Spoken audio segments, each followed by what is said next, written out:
He dribbled a beat-up You don't ball belong into here. Halstead Elite Academy. This facility The is for staff called the serious cops. athletes They here, worked for him. not charity Sir, cases. put the ball I'm gonna down ask you one more and step time away for from the leave. equipment before I call the police. Bianca Sterling said it, the way you'd talk to a stray dog that had wandered in off the street. Firm, a little disgusted. Hang time some action. Who do you think you are? In the gleaming lobby of the Just a guy with a ball. Elite Basketball Academy turned toward the sound. A doughy man in gym shorts and a faded college hoodie stood at the edge of the main court, bouncing a basketball so old and worn it had gone the pale brown of a paper bag. He wore rubber slides over white socks. He had powdered sugar on one sleeve. He caught the ball, tucked it under his arm, and looked at her the way you look at someone who's just told you a joke they don't know is a joke. "This your place?" he asked. His voice was easy, a little nasal, friendly. "Because the far rim's about a half-inch low. I'd get somebody on that before one of these kids grows into it." Bianca did not smile. "A man who belongs on this court does not walk in here dressed like he slept in a bus station. Somebody call security. This man is loitering." Nobody moved. Nobody spoke.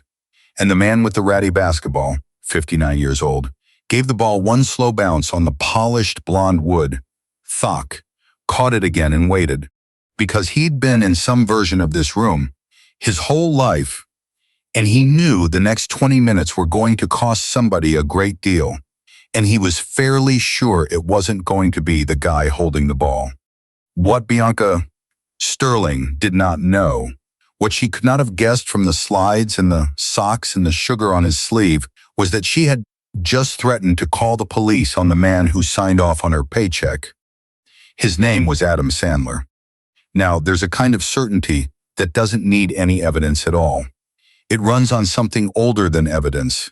It looks at a person for half a second, the clothes, the posture, the face, and it arrives, fully formed, at a verdict. And then it spends every ounce of its energy defending that verdict instead of checking it. Bianca Sterling had that kind of certainty. Hold on to that. It matters later. But before we get to how this ended, and it did not end the way she thought it would, let me take you back a few hours and show you who the man with the beat-up ball actually was. Because almost nobody at the Halstead Academy knew. And that was exactly the way he wanted it. Adam Sandler had woken up that morning in a rented room at a highway motel outside of Cedar Falls. The kind of place with a vibrating bed and a coffee maker that made something that was technically not coffee. He could have stayed anywhere. He owned a place 40 minutes away with a screening room and a chef. But he'd driven up alone 2 nights before, checked in under a name that wasn't his, and he'd spent those 2 days doing almost nothing, which was a thing he had to schedule on purpose, because the rest of his life did not leave room for it. He'd eaten a gas station breakfast burrito in the parking lot and watched the sun come up over the interstate. He wasn't a sunrise in mountains guy, he was a burrito in the parking lot guy. But it was the same idea. A few quiet minutes with something bigger than his own schedule, before the day filled up with 1,000 small things. He was a wealthy man. Genuinely, absurdly wealthy, in a way that would have made your head spin if you saw the number. But he worked hard to make sure it never showed, and the not showing was not an accident. It was a habit built over 30 years, the same way some men build a body or a company. Adam had figured out a long time ago that the second people knew what you were worth, they stopped seeing you and started seeing the number. And somewhere in his 40s, he'd decided he would rather be underestimated than fussed over. So he wore the same 3 hoodies until they fell apart. He drove a car that embarrassed his accountant. He gave away enormous sums quietly through a foundation that did not carry his name, and the giving was the part of his life he cared about most and talked about least. The basketball was the one thing he never let go of. It was a cheap rubber ball, worn smooth, the pebbling long gone. He'd had it since he was 12 years old. Since the summer his father, a plumber with bad knees and good hands, had scraped together the money for a hoop and bolted it to the garage without a word. On a night Adam had come home from school, looking like the whole world had sat on his chest. His father hadn't asked what was wrong. He just handed him the ball and said, "Go on, miss a few, then miss a few less." And Adam had learned something on that cracked driveway that he'd spend the next 40 years understanding. He'd watched the way certain people talked to his father, slow and loud, like a man in work clothes with dirt under his nails, couldn't possibly understand them. And he'd watched his father take it again and again without ever raising his voice. Because his father had understood something. A man who looks a certain way doesn't get to be angry the way other men get to be angry.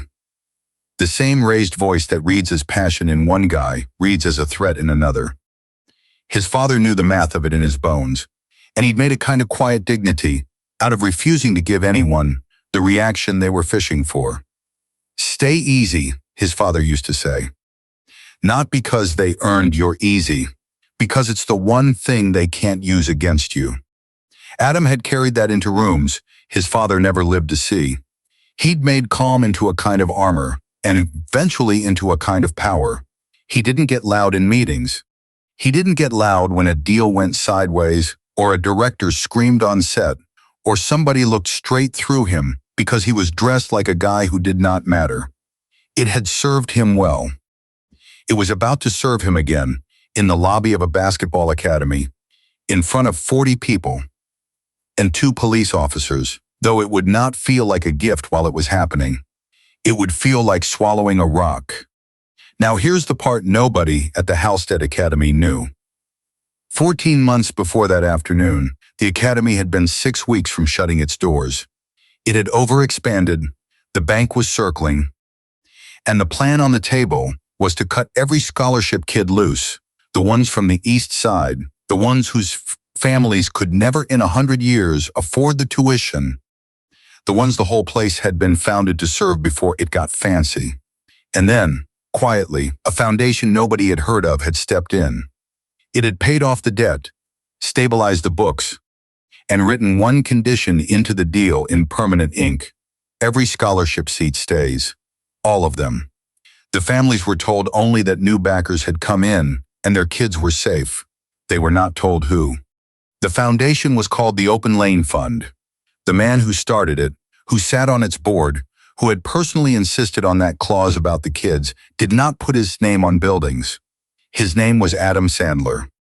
He had come to Halstead that afternoon for a specific reason, and it was not nostalgia. A letter had reached the foundation. No signature. Just a few careful sentences from someone inside the building, saying that management had started treating the scholarship kids like second-class citizens, bumping them off the good courts, scheduling them at dawn, making them feel like charity cases in a place that was supposed to be theirs, and that the protections the foundation had put in place were being quietly ignored by the people running the day-to-day. Adam did not send an auditor. He never did when he could help it. He'd learned you couldn't understand a place from a report. You had to walk into it looking like nobody and see how it treated a nobody. So he'd put on his oldest hoodie, grabbed the ball he'd had since he was 12, and driven to the academy his foundation had quietly saved to find out from the inside whether the place was as good as it had promised to be. He was about to find out, just not the way he'd planned. He'd spent the previous at his buddy, inside the building, and what he'd seen had mostly reassured him and slightly worried him in about equal measure. He'd watched how the front desk kid treated the parents, how the parents treated the front desk kid, how everybody treated the man pushing a mop along the baseline. Because you can learn the whole moral wiring of a place by watching which way courtesy flows down the chain of who has to be nice to whom. Most of it had been fine. Better than fine, in spots. The head trainer was patient with a nervous 10-year-old in a way that made Adam like him instantly. But he'd also watched an operations director speak to the maintenance man in a tone that made Adam set his water bottle down slow. A tone that turned a grown man of 63 into something smaller. And he'd filed it away, because that tone was exactly the thing the letter had warned him about, and he had driven a long way to find out if the letter was true. Then he'd wandered out to the main court, picked up his ball, and started shooting free throws in his slides like a man with nowhere to be. That was when Bianca Sterling found him. The Halstead Elite Basketball Academy sat on a landscaped campus on the north side of Ashford Heights, all glass and blonde wood and 40,000 square feet of climate-controlled hardwood with a lobby that smelled of eucalyptus and money.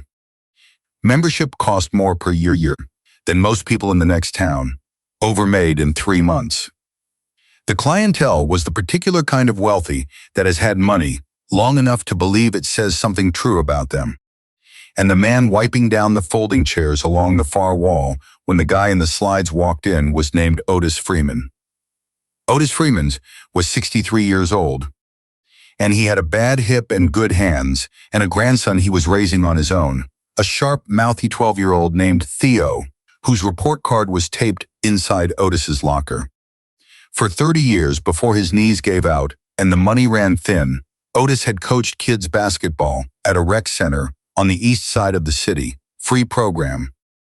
No uniforms, no tuition, a hoop with a chain net and a gym that flooded when it rained.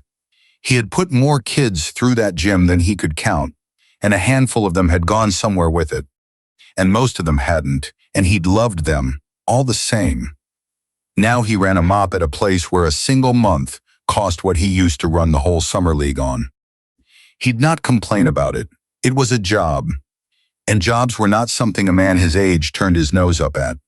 But he knew the difference between a place that used basketball to lift kids up and a place that used it to sort them, and he'd been quietly sick about which one Halstead was turning into.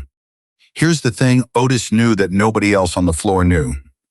14 months back, before any of the staff was hired, the foundation people had walked the building one time in person. Just once. Otis had been there fixing a door, and he had shaken a man's hand, a doughy guy in a hoodie who'd asked him 3 questions about the kids and actually listened to the answers. Otis Freeman never forgot a face, so when the guy in the slides picked up that beat-up ball and started shooting, Otis went very still with a rag in his hand, because he knew exactly who had just walked onto his court, and he understood, in the same breath, that the man was dressed to not be known. Otis had spent his whole life around people who, for one reason or another, needed to not be seen, and he knew how to give a man that courtesy. So he did the kindest thing he could think of. He looked back down at the folding chairs, and he kept his mouth shut, and he let Adam Sandler be nobody for as long as the world would allow it. The world allowed it for about 9 minutes.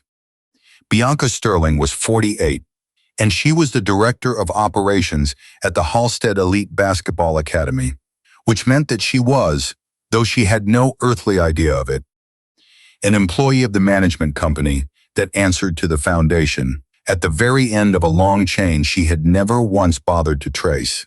Bianca had run operations at Halstead for 6 years. She decided which families got the tour and which got the brush off. She decided who got the warm welcome at the door and who got the cool appraising once over. She thought of herself as the keeper of the Academy's standards, and she would have told you, with total sincerity, that this was a form of service, that somebody had to protect what made the place special, that she was simply willing to do the unpleasant part of the job. This is worth slowing down for, because Bianca Sterling was not a cartoon villain, and the story is less useful if we pretend she was. She did not think of herself as cruel. She thought of herself as discerning. When she looked across the lobby and saw a soft, sloppy man in slides and white socks bouncing a garbage can basketball on her $400 an hour hardwood, the conclusion arrived before any actual thought did.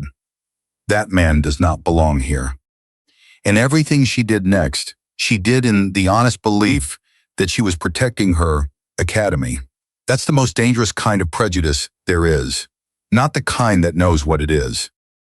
The kind that has dressed itself up as responsibility and looks in the mirror and sees a good person doing a hard job. And there was history here, though nobody in the lobby knew it yet. This was not the first time Bianca Sterling had decided on sight that someone did not belong. 10 months earlier, she'd had a scholarship dad escorted out during a tournament, certain he'd wandered in without a wristband. He'd been standing exactly where the paying parent stood, watching his own son play, and he'd never come back to another game. A season before that, she'd accused a beverage vendor of stealing inventory. He'd been restocking under a signed contract, and he'd been walked out past his own crew and lost the account. The first man glanced at his buddy. Neither incident had ever been investigated. Both had been filed and forgotten because Bianca's certainty had a way of sounding, in the moment, exactly like diligence, and because the people on the receiving end of it were never the kind of people the Academy worried about losing. That pattern was sitting in the files, waiting. It would take a reporter and a viral video to dig it out. For now, it was just the invisible groundwater under everything Bianca did. The accumulated confidence of a woman who had been wrong about people many, many times and had never once been made to feel it. She'd been crossing the lobby when she saw him. The slides, the socks, the sugar on the sleeve, the ratty ball thumping her pristine floor. And instead of the obvious thought that a relaxed middle-aged guy shooting free throws in the middle of the day is probably just a relaxed middle-aged guy, Bianca's certainty supplied a different story. And she opened her mouth, and the afternoon tilted. "Sir, put the ball down and step away from the equipment before I call the police." Adam turned. He took her in, the sharp blazer, the precise hair, the face inching to an expression of righteous alarm. And he felt the old, familiar tiredness settle over him. The specific weariness of a man who has been handed this exact script before and knows every line of it, and knows that none of his own lines are going to work. "It's my ball," he said, and he almost laughed, because of how dumb it sounded out loud. "I've had it longer than that floor's been there. I've been the director here for 6 years, Bianca said. And now there was a performance creeping into it, her voice pitched for the room. "I know our members. I have never seen you in my life. And people who belong at this academy do not show up looking like they lost a bet." A couple of parents by the smoothie bar had stopped talking. A trainer paused mid-drill. Adam noticed a teenage girl on the mezzanine, a member's kid, bored. Phone already out, lift it and start filming. Because something in the body language below had told her this was going to be something. Adam saw the phone. He didn't react to it. He just held the ball still against his hip, in plain sight, and kept his free hand open at his side. He'd learned that too, somewhere along the way, the same thing Otis had learned, the same thing a whole lot of people learn. Keep your hands where they can be seen. Keep your voice low. Give the frightened certain person in front of you nothing they can turn into a weapon. "You've got 10 seconds, Bianca said, and pulled out her phone to walk out that door. "I'm not going to walk out," Adam said mildly. "I like it here. Rims are a little low, but I like it." So she dialed. Now, the call she made would matter a great deal later, so it's worth being exact about what she said, because every word of it would eventually get played back in rooms she very much did not want it played back in. She told the dispatcher there was a man who'd forced his way into a private facility. She said he was acting erratically.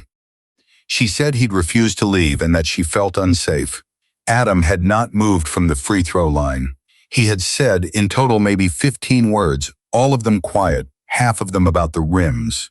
But in the story Bianca was telling, and by now she fully believed the story, a man who looked like that, standing where he was standing, refusing to scurry out when he was ordered to, was practically a crime in progress. The only question was how fast help would come. She hung up and crossed her arms and looked for a moment, deeply satisfied.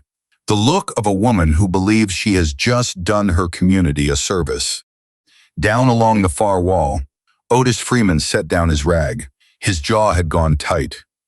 He looked at the man on the free throw line, and the woman with the phone, and the small crowd gathering at the smoothie bar, and the old, terrible, familiar feeling started climbing in his chest. The feeling of watching something wrong begin to happen and doing the math on what it will cost to step into the middle of it. 2 patrol cars rolled up out front about 8 minutes later. No sirens, but the light bars were going, blue and white pulsing across the glass. Every head in the lobby turned at once. People set down their smoothies.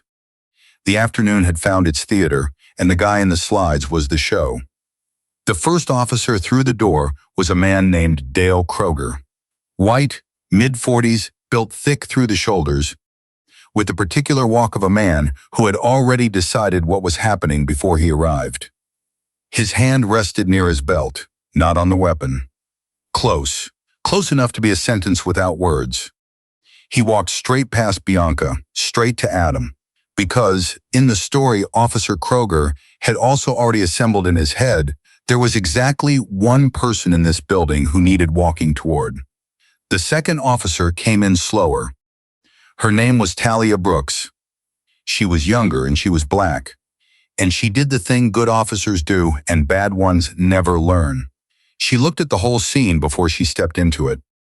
She saw the man by the free throw line, standing still, ball on his hip, hands open, shoulders loose, not 1 ounce of aggression anywhere in his body. She saw the woman in the blazer already gliding toward the officers with the eager step of someone who believed she was part of the investigation. She filed it away. She didn't say anything yet.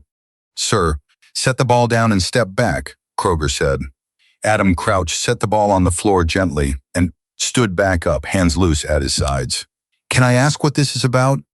"Officer, got a report of a man forcing his way into a private facility. That right?" "I walked in the front door. Nobody stopped me. I've been shooting free throws for 20 minutes. That's the whole crime, if that's a crime. You a member here?" "Not exactly," Adam said. "It's complicated, but I've got every right to be standing where I'm standing. More than most." "Uh-huh." Kroger's eyes moved over the hoodie, the slides, the socks. "You got ID on you?" "In my car. I'm happy to walk out and get it. Slowly, whatever makes this easy." And Bianca was there at Kroger's elbow now, uninvited, nodding along like her presence confirmed something. "Officer, I'm the director of operations. I've worked here 6 years. I have never seen this man. He does not belong on a court like this one. Someone like him. Someone like him." The 3 words hung in the eucalyptus-scented air. Officer Brooks's eyes flicked to her partner, then away. She caught the words. She kept them. But Kroger didn't flinch at them. He turned back to Adam. "We're going to step outside, get that ID, and you and me are going to have a conversation about why you thought you could just wander in here." "I don't think I did anything wrong," Adam said. "But sure. Let's go get the ID." They walked out to the lot. Adam pointed to a dented, sun-faded sedan that looked deeply out of place among the German engineering, reached in slow, and produced a worn wallet. He handed over his license. Kroger looked at it. He looked at the man. He looked at the license again. And here is where a fair officer would have felt the ground shift under his feet, because the name on that license was one that a whole lot of people in America would have recognized.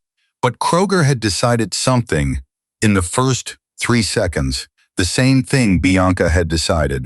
And now he was spending all his energy defending the decision instead of checking it. "This a real license?" "Last time I checked, because anybody can print a name." Kroger did not hand it back, Heck. He held it. "Tell you what, I'm going to hold on to this while I sort a few things out. You wait right here." And there it was.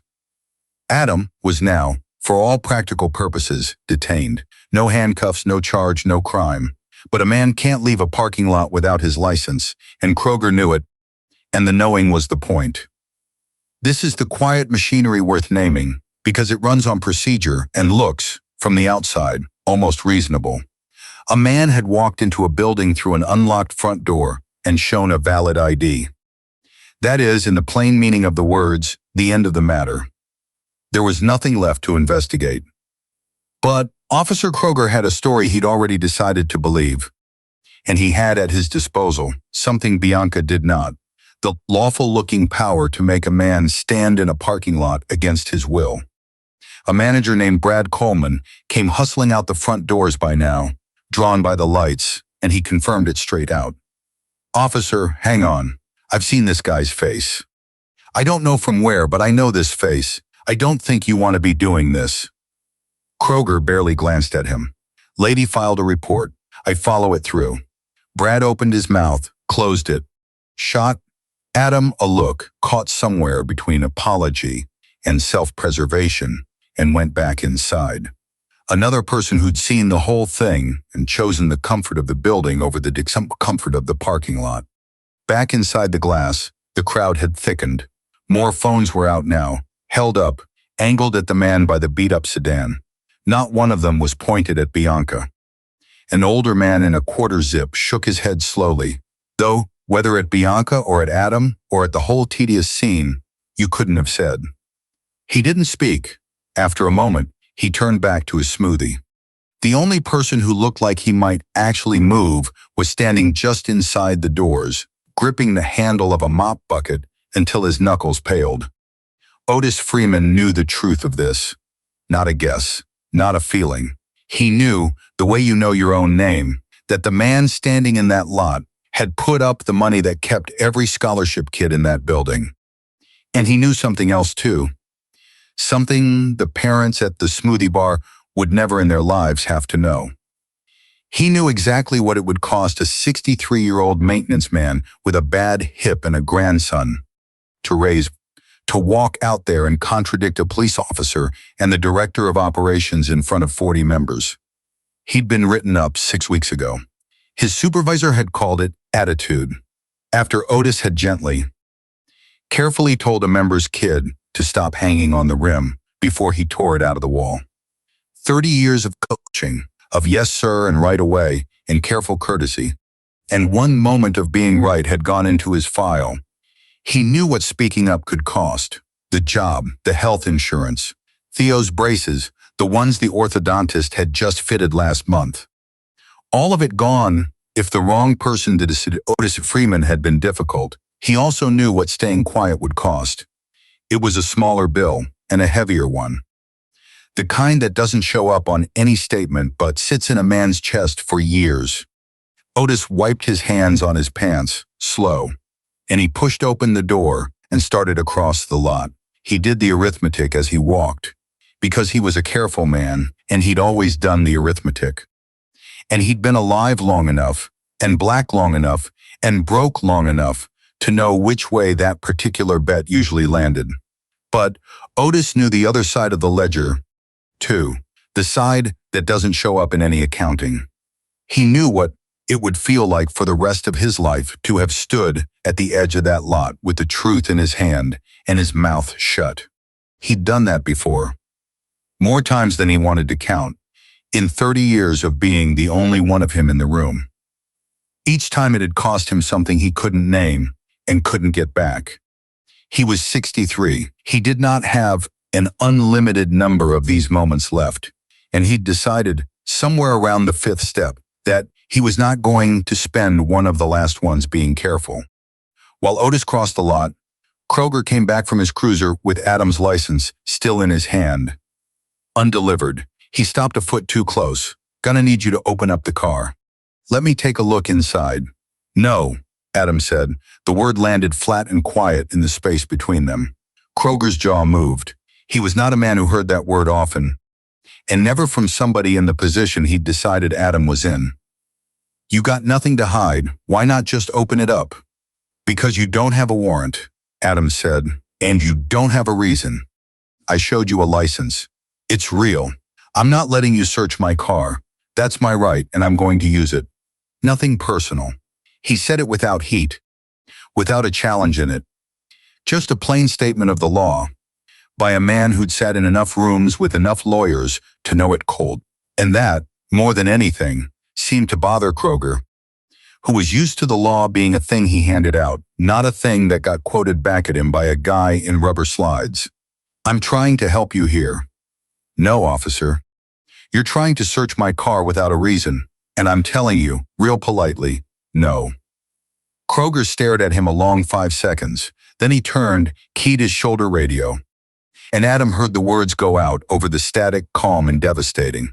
"Yeah, Requesting a K-9 unit to my location. Subjects uncooperative. Uncooperative. Adam had handed over his license, answered every question, never once raised his voice. But he'd said no to a search he didn't have to allow. And in the grammar of that parking lot, knowing your rights had just been converted into evidence against you. That was when Otis Freeman reached them. He did not go to Kroger. He'd lived long enough to know better than to bring a contradiction to the angry man. He went to the woman, to Officer Brooks, and his voice was steady even though his hands were not. Officer, ma'am, I need to tell you something, and I need you to hear it. That man right there, I've shook his hand. 14 months back, before any of us were hired. He's the reason half the kids in that building still got a spot. He is not a nobody who wandered in off the street. He belongs here more than just about anybody who's ever walked through that door. He'd almost said the whole of it then. The money, the foundation. And he caught it at the last second. Because it wasn't his truth to tell. It belonged to the man in the hoodie. So he just said it again, quieter. You've got this wrong, I'm telling you. You've got this all wrong. Brooks looked at him. She looked at the 30 years in his face. She took it to Kroger. Gary, the maintenance guy, says he knows him. Says he's somebody. Kroger didn't even fully turn around. Maintenance guy's gonna vouch for a stranger in the parking lot? Course he is. We wait for the dog. And that was that. 30 years of knowing exactly who mattered, dismissed in 2 seconds. Otis stood there a moment, the truth useless in his hands. He looked across the lot at Adam, and Adam looked back at him.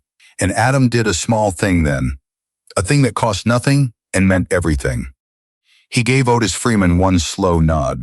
It wasn't a thank you for fixing the problem, because Otis hadn't been able to fix it. It was better than that. It said, I saw what you just did. I know exactly what it cost you to do it. I will not forget it. Otis walked back inside and sat down on an overturned bucket in the equipment room. And for a while, he did not trust his hands to hold anything. Up in the lot, Bianca Sterling had not finished. She drifted over to the officers, uninvited again, and added to the fire she'd already set. Officer, I want you to know, before I confronted him, I saw him walking through the lot, looking into the cars. I think he was casing them. It was a lie, whole and clean. Adam had walked in a straight line from his beat-up sedan to the front door an hour earlier and hadn't been near the lot since. And when I first spoke to him, she went on, he got aggressive. He told me I'd be sorry if I didn't back off. He had said no such thing. He had said the rims were low and that he liked it there.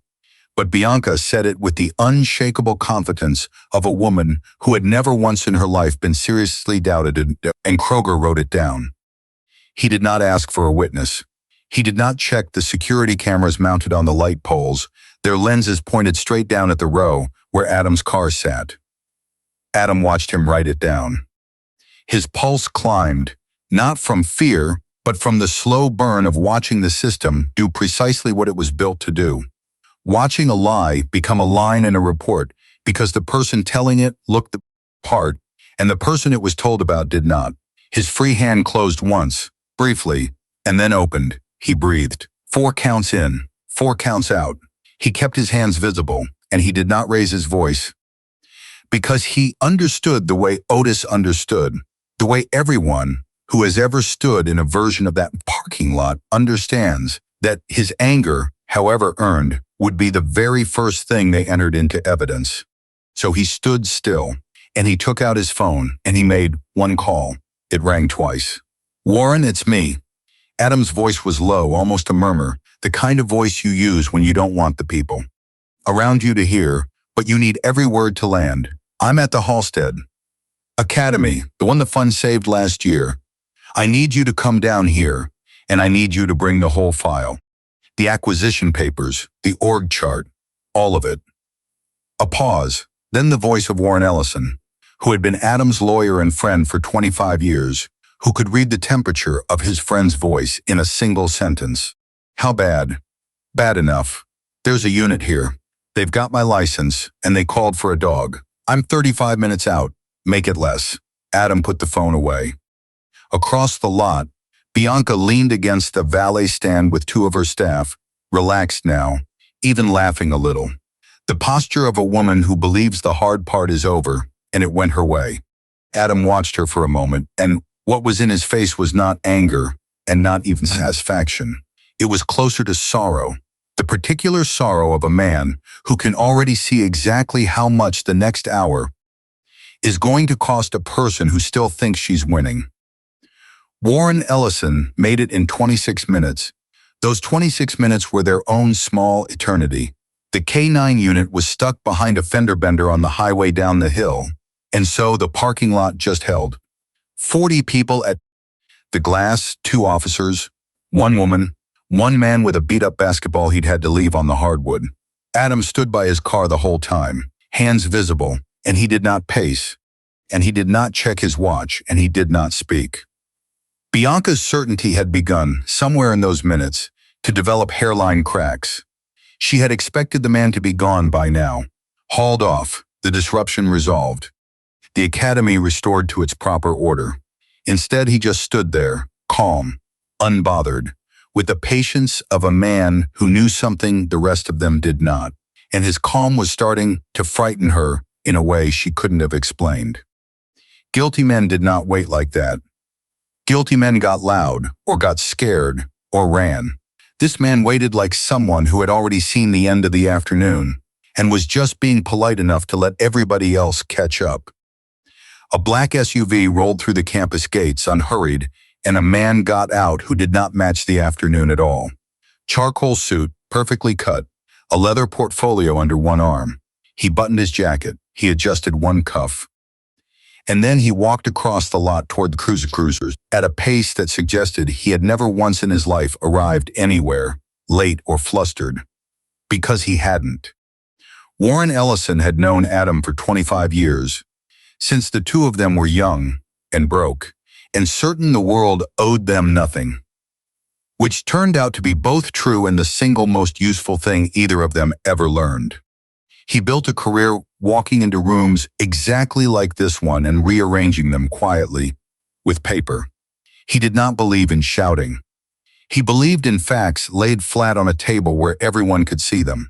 And he had read, in one phone call, exactly what kind of afternoon his friend was having, and exactly what would end it. Bianca noticed him first. Something in her smile faltered. She didn't know who he was, but she knew the suit, knew the walk, knew the portfolio, the way an animal knows weather, and a small uncertainty moved into her face for the first time all afternoon. Warren walked past her without a glance. He went straight to Kroger. "Officer, my name is Warren Ellison. I'm an attorney and I represent the gentleman you've been detaining." He didn't wait for a response. He set the portfolio on the hood of the cruiser, opened it, and began laying documents on the warm metal. One at a time, calm and unhurried, like a man dealing cards in a game he'd already won. The registration for the sedan, owner Adam Sandler, 1 sheet. The incorporation filings for the Open Lane Fund, founder and chairman, Adam Sandler, a second. The agreement, dated 14 months earlier, by which the Open Fund had rescued the Halstead Elite Basketball Academy from insolvency and taken over its parent company, a third, and the org chart of that parent company, a fourth. On this one, Warren put his finger, and he moved it down a column to a name, and held it there. Bianca Sterling, Director of Operations, an employee of the company that is wholly controlled by the Open Lane Fund. He let his hand rest on the page. Then he straightened, and he turned, and he raised his voice for the first time, pitching it so it carried across the lot, and up to the glass, and into every phone aimed down at the scene. "Let me make this very clear, officer. My client did not force his way into anything. My client's foundation owns this academy. He paid to keep the doors open and the scholarship kids in the building. And the woman who called the police on him." He turned and looked directly at Bianca Sterling, "works for him." The silence that followed was not the awkward kind. It was the kind that arrives when the ground shifts under everyone at the same instant. When 40 people understand, all at once, that they've just watched something they will not be able to unwatch. Bianca Sterling's face did not drain slowly. It went all at once, the color simply gone. Like someone had pulled a plug behind her eyes. Her mouth opened. Nothing came out of it. For a moment she just stood there while the arithmetic ran. The same arithmetic she'd refused to do an hour ago, when it might have saved her. The man in the slides ran the company. The company employed her. She had called the police on him. She had called him a criminal in front of 40 members. Into a recording she now dimly understood had been running on a teenager's phone the entire time. And then, because some people cannot stop defending the verdict even as it collapses on top of them, she tried. I didn't know, she said, and her voice had lost all its earlier authority. It came out thin. How could I have known? He wasn't dressed. Anyon would have made the same call. I was protecting the academy, that's my job. I was just doing my job. She took a step toward Adam, her hands coming up, palms open. Mr. Sandler, if I had known who you were, this is all just a terrible misunderstanding. Adam held up one hand, palm flat. Stop. He hadn't raised his voice once all afternoon, and he didn't raise it now. You didn't know who I was, he said. That's true. But that's not the part that matters, Miss Sterling. You didn't call the cops because of who I am. You called them because of who you decided I was before I said one word to you. And here's the thing that ought to keep you up tonight, he paused. If I'd been who you thought I was, some guy in a beat-up car, with no lawyer and no name on anything, every single thing you did today would have worked. That's the part worth thinking about. Not that you got it wrong about me, that you'd have gotten it exactly right about getting away with it on somebody else. He let his hand drop. We're going to be in touch, he said. 4 quiet words. And everybody in that lot understood that being in touch with the man who controls the company you work for, after what she'd just done, was not going to be a pleasant experience. Now, Officer Dale Kroger looked at the documents on the hood of his car. He looked at Adam. He looked at the ground. And then he reached for the railing that men like Kroger almost always reach for, which was procedure. Documentation appears to be in order, he said, flat official. Already building the version of this he could live inside. I was responding to a citizen complaint. I followed protocol based on the information available at the scene. He held out the license he'd kept for the better part of an hour, and when Adam took it, Kroger did not meet his eyes. You're free to go. You called for a dog, Adam said quietly. On a guy who showed you a clean ID, you waved off your manager. You waved off a man who worked 30 years with kids and knew exactly who I was. And you wrote down a story you never bothered to check. He wasn't shouting. He never would. I'd think about that if I were you. Not because of who I turned out to be. Because of who the next guy's gonna be. The one with the clean ID and nobody to call. Kroger said nothing. He got into his cruiser and stared at his own steering wheel, like the answer to the afternoon might be written on it. Then, Warren produced one more thing, almost as an afterthought, though Warren Ellison never did anything as an afterthought. He looked at Officer Brooks, the younger one, who had stood through all of it with a tightening jaw. There are cameras on those light poles, he said, nodding, with a clean line on this row. Miss Sterling just told your partner, and I'm quoting the report he's holding, that my client was casing the cars and that he threatened her. The footage will show my client walked a straight line from that car to the front door an hour ago and never came near her. You'll want to pull that before it cycles. I'd hate for a false report charge to fall apart over a deleted tape. Officer Brooks looked at him a moment. Then she nodded once and walked toward the nearest camera pole, and that small walk was the first fully honest thing the law had done all afternoon. Now, let me tell you where everybody landed, because this is the part where the story keeps its promise. Bianca Sterling was terminated within the week. That part was swift and certain. The video the teenager filmed was online before Adam had even left the lot, and the internet did what it does. For a stretch there, she was the most disliked woman in the state. But here's where the story does something the internet almost never does. It doesn't just leave her as a punchline. The false charge went forward because the camera footage was exactly as clean as Warren said it would be. Adam walking a straight line an hour before she claimed he was prowling. She pleaded to it. There was a fine and probation and community service and a civil settlement that cost her a sum that genuinely hurt. And the reporter who broke the follow-up, a sharp, patient woman named Dana Kessler, who didn't stop at the viral clip like everyone else, dug up the scholarship dad who'd been walked out of a tournament and the vendor who'd lost his account, and laid all three incidents side by side until the parking lot stopped looking like a single bad afternoon and started looking like what it actually was, a pattern. That happened this one time, to pick a man who could afford to make it visible. For a long while, Bianca did what people like Bianca do. She told anyone who'd listen that she was the real victim, a diligent woman undone by a mob. She said it with the same sincerity she'd brought to the parking lot. But the community service is what finally reached her, and this is the part that's true, even though it isn't tidy. The court assigned her hours at a rec center on the east side of the city, the same kind of flooding chain net program Otis Freeman had run for 30 years. She spent 6 months there, checking kids in at a folding table, handing out mismatched jerseys, watching a volunteer coach with no budget and no blonde wood do more good in an afternoon than her academy did in a season.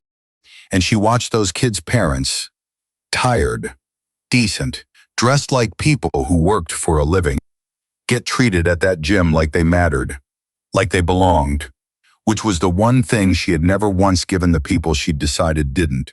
She did not have a dramatic breakdown. It was quieter than that. One afternoon, near the end of her hours, a man came to pick up his son, work boots, dirt on his hands. The exact kind of man she'd have given the cool once over at Halstead's front desk. And he thanked her warmly for keeping an eye on his kid, and she found she couldn't answer him for a second. Because she finally understood, all the way down, that she had spent years looking at people exactly like him and seeing a threat instead of a father. That the confidence she'd worn like a badge had never been discernment at all. It had just been contempt in a nicer blazer. She wrote Adam a letter, not to get her job back, she knew that was gone, just to say that she got it now. That she'd spent a long time being the hero of her own version, and she wasn't anymore. And she was sorry, and not the parking lot kind of sorry. Adam read it, and he believed it, and he did not write back, because some things don't need a reply. But he kept the letter. It was in its own way the only real apology anyone gave him that year. Officer Dale Kroger was placed on administrative leave while the department reviewed the body cam footage. The footage was not kind to him. A man ignoring a valid ID, holding a license he had no cause to hold, calling for a dog with no reason. The review found he'd violated procedure. He was suspended and required to retrain, and Officer Talia Brooks filed a written statement that contradicted her partner's account in every particular and noted, for the record, that she'd twice said the man should be released. It cost her something, the way breaking ranks always does. She carried it, and she did not regret it. And Otis Freeman. Otis, who'd known the truth before anyone, who'd climbed across that lot on a bad hip to say it to people who didn't want to hear it and been dismissed in 2 seconds. Otis did not lose his job. Complaint that had brought Adam to Halstead in the first place turned out to be every bit as true as the letter said. Management had been quietly shoving the scholarship kids to the margins. Adam replaced that management. He wrote the protections for those kids into the bylaws in permanent ink, where no director could ever quietly ignore them again. And he asked Otis Freeman one question. You ever miss coaching? Otis runs the youth program now. The whole thing. The scholarship kids, the summer league, the works. He's got an office and a real budget and a title that means he will never again have to cross a parking lot on a bad hip to be waved off by a man who decided who he was before he opened his mouth. Theo made the 12 and under team. His grandfather coaches it. But the story won't tie Otis's ribbon too neatly. Because the thing that protected him in the end was not justice. It was luck. It was the pure accident that the man he stood up for happened to control the company. Adam thought about that a lot afterward. There are 10,000 Otis Freemans who step forward in parking lots every year and lose everything for it. And the only difference in this case was who happened to be standing next to the car. Adam knew it. It kept him up some nights. What he could do about it, he did, but he never once pretended it was enough. The closing scene is a small one, a few months on. It's early on a Saturday before the members arrive. The East Side kids have the good court to themselves now. That's a rule Otis made, and nobody's going to be unmaking it. And a doughy man in a faded hoodie is sitting up in the empty bleachers with a gas station coffee, watching a 12-year-old named Theo work on a crossover that is not, if we're being honest, very good yet. Otis comes across the floor, clipboard under his arm, and sees the man in the bleachers and lifts one hand in an easy wave. Adam lifts one back. Neither of them says anything. Because they're two men who've learned that the best things mostly don't need saying. A young woman comes out of the back. New, hired last month. Name's Casey. Carrying a case of water for the kids' cooler. She does not know who the man in the bleachers is. She's never connected his face to a movie. She just sees a guy sitting alone with a paper cup and she calls out, friendly, unforced, morning. There's fresh coffee in the break room if you want a real cup. Adam lifts his gas station cup in thanks and grins. I'm good. But that's the nicest thing anybody's offered me in this building. Thank you. She nods and goes about her morning. And that's the whole of it. A small, unremarkable kindness offered to a stranger who looked like nobody in particular, asking nothing in return. She will never know it mattered. She will never know. A man drove up from the city and put on his oldest hoodie and stood through an afternoon he'd rather forget, all to find out whether a place could do exactly the small thing she just did without thinking about it. This one, today, with this young woman who didn't know and didn't care who he was. This one was kind. It was a small thing. It was the only thing he ever actually wanted from any of it. He finished his coffee. He watched his ratty old ball, the one from the garage, the one his father had handed him on the worst night of his childhood, get chucked up toward a rim by a kid who'd never have to wonder whether he belonged in that building. And then he got up, and he drove home slow, like a man with nowhere he needed to be. I keep coming back to Otis.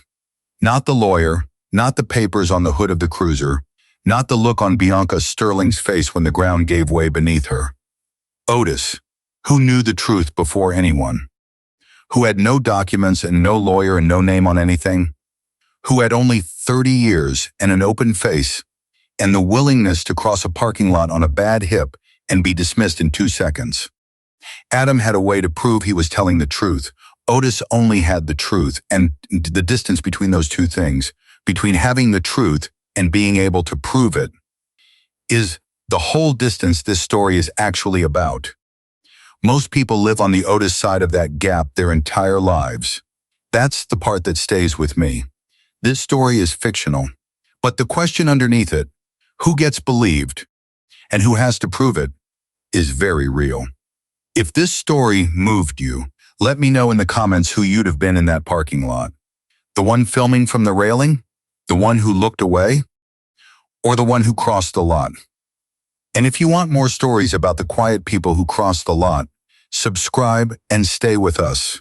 The next one's already coming.